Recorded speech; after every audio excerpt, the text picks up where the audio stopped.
Shalom à vous, vous qui me regardez aujourd'hui pour ce nouveau booster hebdo en Christ. Je suis la sœur Natacha de l'Assemblée des rachetés de l'Éternel. Aujourd'hui, je vais t'apporter un explosif de vitamines pour ta semaine parce que nous allons parler de nos propres voix et de nos propres pensées en Christ. Oui, et pour illustrer ce thème, prenons la parole de Dieu à 1 Samuel 15, versets 10 à 25. Ce passage traite de Saül, le roi Saül, et de sa désobéissance face aux recommandations qu'il a reçues de l'Éternel. Et avant même de rentrer dans le vif du sujet, j'ai envie de vous interpeller, à vous tous qui me regardez aujourd'hui, qui suivez ce booster.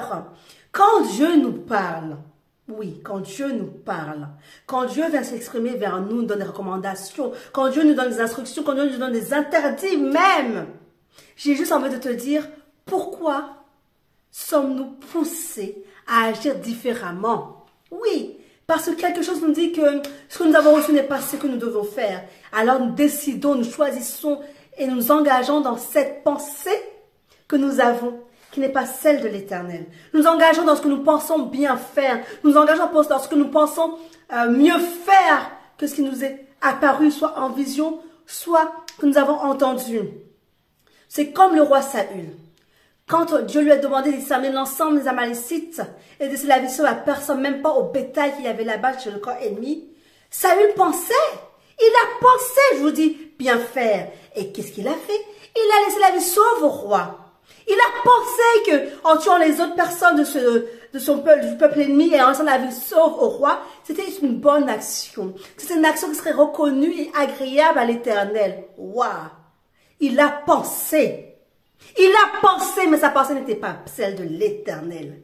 Parce que l'Éternel qui a créé les cieux et la terre, l'Éternel qui t'a créé toi aujourd'hui pour que tu regardes ce booster, ses propres pensées et ses propres voix ne sont pas les nôtres. Alors, ne pense pas comme toi, tu crois bien faire. Mais agis selon ce que tu reçois de l'Éternel. Parce que ta pensée n'est pas celle que l'Éternel a mis en toi. C'est pour ça que j'ai envie de te dire, chaque jour, frère, sœur en Christ, c'est toi qui me regardes, quand nous entendons des recommandations bien précises, ne cherchons pas à faire bien ou à mieux. Faisons simplement ce qui est demandé. Et j'ai envie de te le répéter, si tu ne le sais pas encore, ou je t'informe, je t'informe tout simplement, que nos propres voix, nos propres pensées ne sont pas celles de l'Éternel. Parce que l'Éternel a ses voix, l'Éternel a ses pensées, et que aucun homme sur cette terre, aucune de ses créations n'est capable de sonder les pensées et les voix de l'Éternel. Alors, s'il te plaît, toi qui me regardes aujourd'hui, renouvelle ton intelligence, renouvelle tes pensées. Et je te demande de rester dans sa présence quotidiennement afin de faire ce qu'il te demande. Et je te dis à très vite pour un prochain booster dans Christ. Sois béni.